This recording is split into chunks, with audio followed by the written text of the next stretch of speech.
네, 안녕하세요. 소개받은 조용준입니다. 부동산 경기도 어렵고 먹고 살기도 어려운데 확인 설명서도 개정되고 업무 정지에다가 과태료도 자꾸 나오고 부동산 중개업이 참 하기 힘들다라는 생각을 계속 하시게 될 것 같은데, 오늘 여러분들이 귀한 시간 빼시고 여기 오신 만큼 불이의 피해를 받지 않도록 만들어 드릴 테니까 잘 챙겨 보시고요. 실수하지 않도록 꼼꼼하게 중개하시면 좋을 것 같아요. 그 다음에 또 하나 드리고 싶은 말씀은, 많은 분들이 이제 좀 쉽게 생각하시는 것 같아요. 부동산 중개하는 거 관행에 젖어서 쉽게 하는 부분들이 있으시는 것 같은데요. 그러다 보니까 우리 소비자들로부터 선택받는 데 있어서 전문가 맞아? 라는 얘기도 가끔 듣는 것 같습니다. 그래서 오늘 이 교육을 통해서 여러분들이 전문가로서 한층 더 성장하고 발전하는 그런 좋은 시간이 되셨으면 좋겠습니다.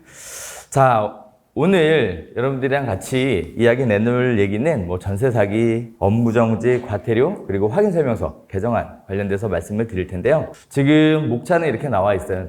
제가 교재에 나와 있는 내용을 가지고 강의를 하려고 준비를 했었는데, 우리 지회장님께서 이것도 넣어달라, 저것도 넣어달라 말씀이 많으셔갖고 미리 하나 말씀드리면, 강의 자료에 없는 내용이 있습니다. 없는 내용이 있으시면 사진 열심히 찍어서 보셔도 좋을 것 같아요. 자, 그렇게 하도록 하겠습니다. 자, 오늘 업무정지나 과태료, 그 다음에 권리금이나 연장이나 재계약서, 대필계약서, 그 다음에 확인설명서 개정안까지 주어진 시간에 비해서 양이 많아요. 그러다 보니까 빨리빨리 좀 진행해 보도록 하겠습니다.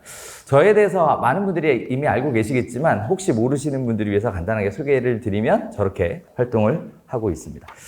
자, 그러면 업무정지부터 한번 보도록 할까요?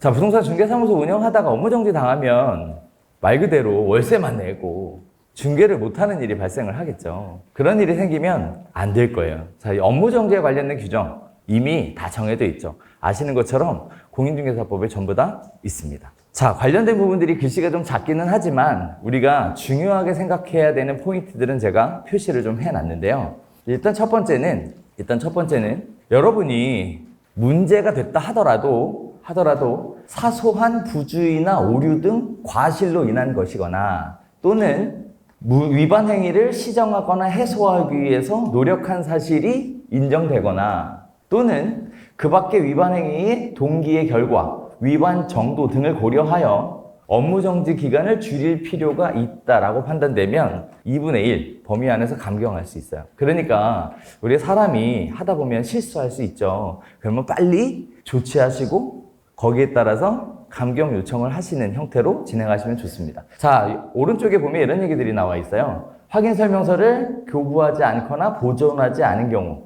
확인 설명서에 서명 날인을 하지 않은 경우, 거래 계약서를 작성, 교부하지 않거나 보존하지 않은 경우, 거래 계약서에 서명 날인을 하지 않은 경우. 대표적으로 과태료가 업무 정지가 가장 많이 나오는 네 가지 부분을 제가 표시를 좀 해놨는데요. 생각보다 많습니다. 법으로 볼 때는 심플하죠. 하면 되지 라고 생각하시겠지만, 막상 중개를 하시다 보면, 저도 개인적으로는 이제 중개업한 지 22년 차이기 때문에 여러분들이 현실적인 중개에서 어떠한 애로사항이 있는지에 대해 이해를 많이 하고 있어요. 그런 차원에서 볼 때 이 부분을 챙기는 게 생각보다 쉽지 않은 일이라는 것도 알고 있습니다. 자, 이러한 부분들을 가지고 업무정지가 만들어지게 되어 있어요. 자, 그러면 업무정지가 가장 많이 나오는 부분들 기준으로 해서 하나씩 보도록 하겠습니다. 가장 많이 나오는 것 중에 하나가 뭐냐면, 우리 공제 가입을 하잖아요. 여기 아마 다들 한국공인중개사협회에서 운영하는 공제를 가입해서 활용하고 계실 거라고 생각을 하는데요. 공제 가입 기간을 깜빡해서 업무정지 처분을 받으신 분들이 생각보다 의외로 많습니다. 어떤 분들은 그래요. 각 구청에서 공제 가입하라고 안내를 해주거든요. 그런데 아시겠지만 구청에서 안내를 해주는 건 의무사항이 아니에요. 여러분이 챙기셔야 됩니다. 여러분이. 공제증서에 보면 공제 기간이 나와 있죠. 그 공제 기간 꼭 기억하셨다가 업무 보증 설정을 늦게 해서 문제가 생기는 일이 없도록 신경을 써주셔야 될 것 같습니다. 업무정지 1개월의 처분이 내려지기 때문에요. 한 달 그냥 꽁으로 날릴 수 있습니다. 주의하셔야겠습니다. 자, 그다음에 두 번째로 많이 나오는 거는 뭐냐? 소속 공인중개사나 중개보조원을 신고하지 않은 케이스입니다. 이것도 이 사실 업무하다 보면 바빠가지고 깜빡깜빡 하는 경우들이 많이 있죠. 자, 어떤 일이 생기나 볼까요? 공인중개사법 제15조에 관련된 내용이 나와 있고요. 시행규칙 8조에 이렇게 나와 있습니다. 고용, 여러분들 교재에다 동그라미 치시면 제일 깔끔해요. 고용한 경우에는 업무 개시 전까지 신고하여야 합니다. 그러면 소속 공인중개사나 중개보조원이 출근하는 날 신고가 이루어져야 한다는 거예요. 자, 그다음 언제 해지할 수 있냐? 고용관계가 종료가 된 날로부터 10일 이내에 해지 신고를 하셔야 됩니다. 10일 이내에. 자, 뭐 하면 되지 라고 생각들을 하시죠. 만약에 이게 안 되면 이것도 업무정지 1개월이에요. 자, 그런데 이게 실무적으로 쉬울까요? 사례를 한번 보겠습니다. 중개보조원이 출근을 했다가 퇴사를 했어요. 그런데 해당 중개사무소에서 고용신고를 늦게 했다고 증빙자료를 첨부해서 민원을 넣습니다. 저 중개보조원이 일을 잘했다고 생각하진 않아요. 중간에 얼마 안 돼서 잘린 거죠. 네, 억한 마음 드니까 꼬투리를 잡아서 그거 갖고 신고하는 일이 발생한다라는 겁니다. 한다라는 거예요. 그래서 주의해야 되겠죠. 자, 또 볼까요? 중개보조원이 대표자하고 다투고 나서 근무하지 않기로 했어요. 다른 부동산에 취업을 하려고 그러는데 해지 신고를 안 해주는 거예요. 해지 신고를 안 해줬겠어요? 깜빡했겠어요? 깜빡했겠죠. 우리도 사람인데 실수할 수 있잖아요, 그죠? 10일 이내에 신고하도록 되어 있는데 깜빡하고 안 했어요. 근데 자기가 중개보조원으로 근무할 수 없게 되니까 이제 민원을 제기하게 됩니다. 그래서 또 문제가 생긴 케이스예요. 자, 이처럼 근무하는 사람들이 민원을 제기해서 문제를 제기하기도 하지만 민원인이 문제를 제기하기도 합니다. 내가 저 사람이랑 통화도 하고 중개도 한 것 같아. 그런데 문제 제기할 거 없나? 뒤져봤더니 V월드라는 데 가서 조사를 해보니까 저 사람이 중개보조원이나 소속공인중개사로 등록이 안 돼 있는 거예요. 내가 중개한 사람이. 아싸 잘됐다. 이참에 민원을 또 넣습니다. 왜 넣겠어요? 중개보수 안 주려고 하는 거죠.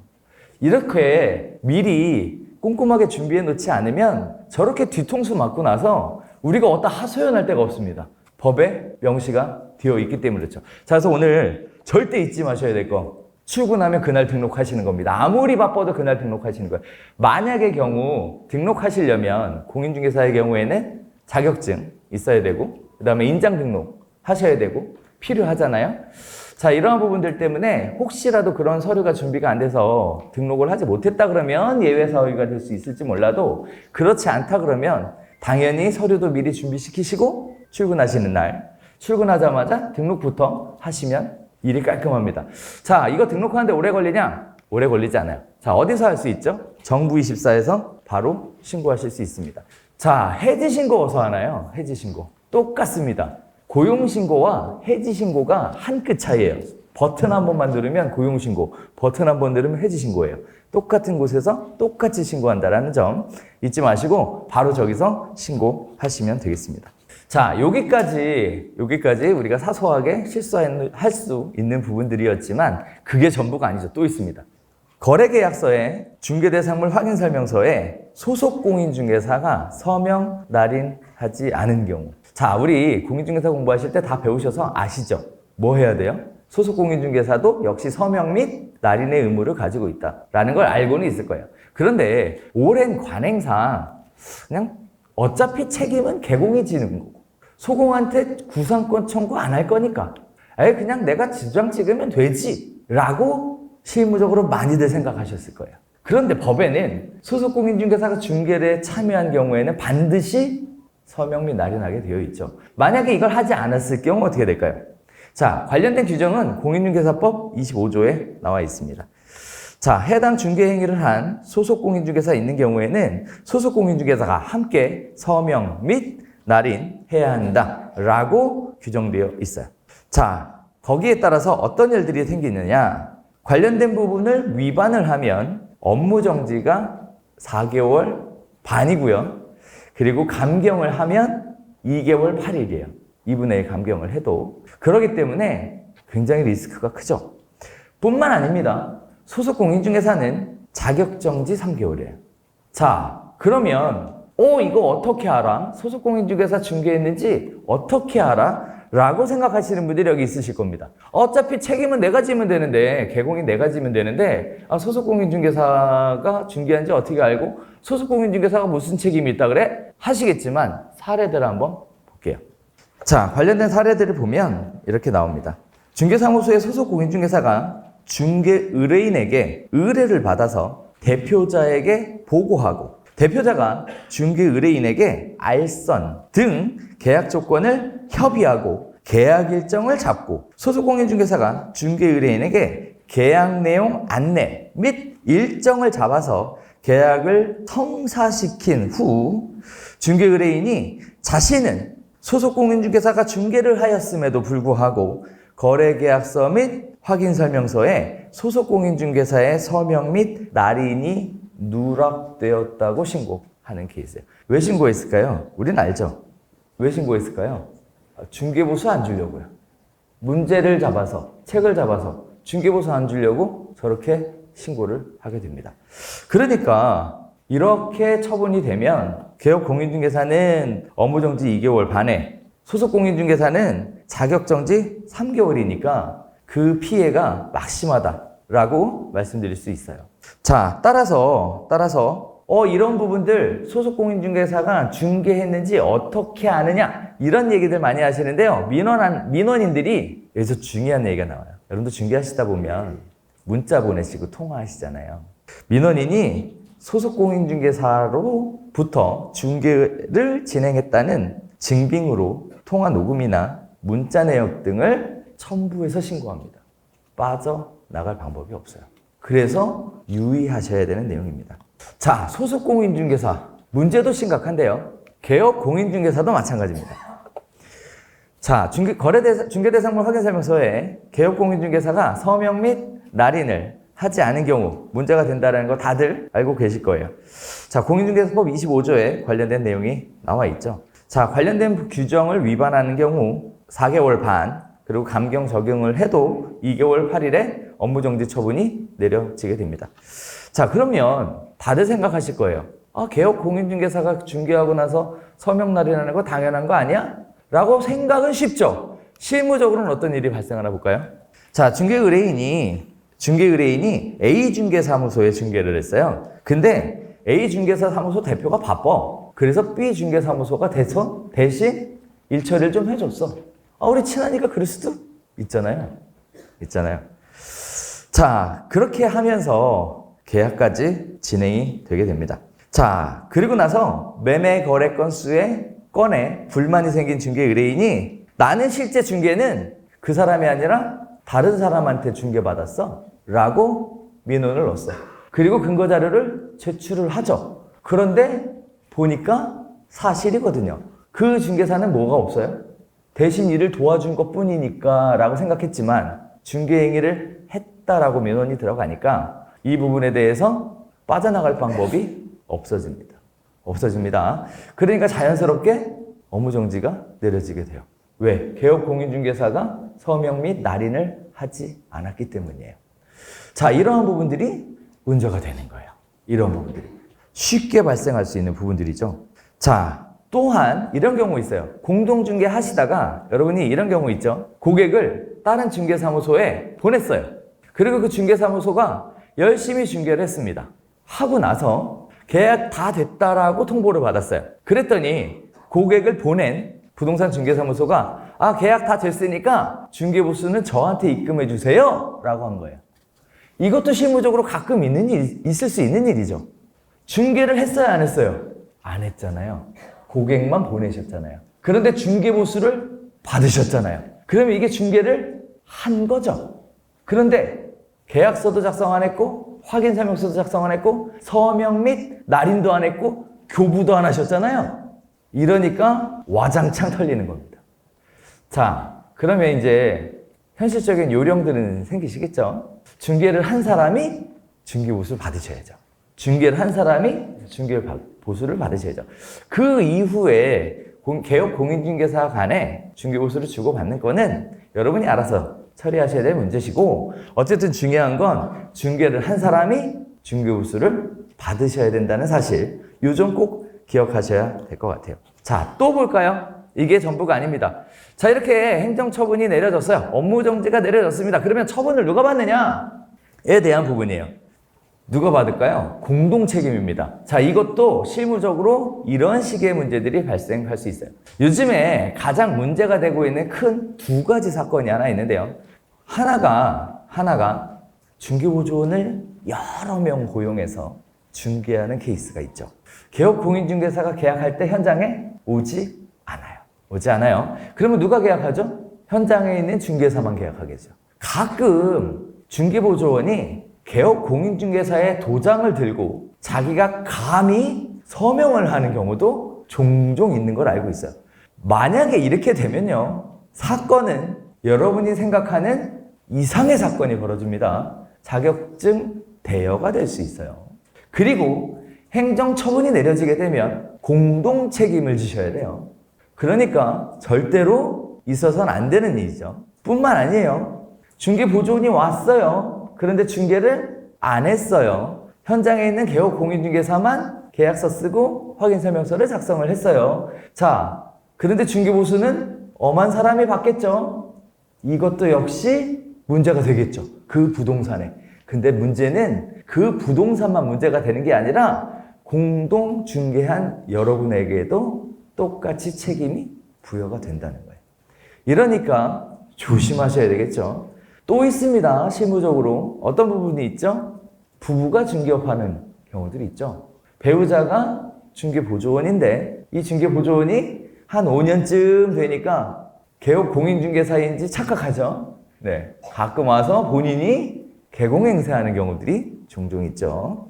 마찬가지입니다. 그러한 계약을 공동중개하시게 되면 공동중개한 부동산에도 책임이 똑같이 부여된다는 사실.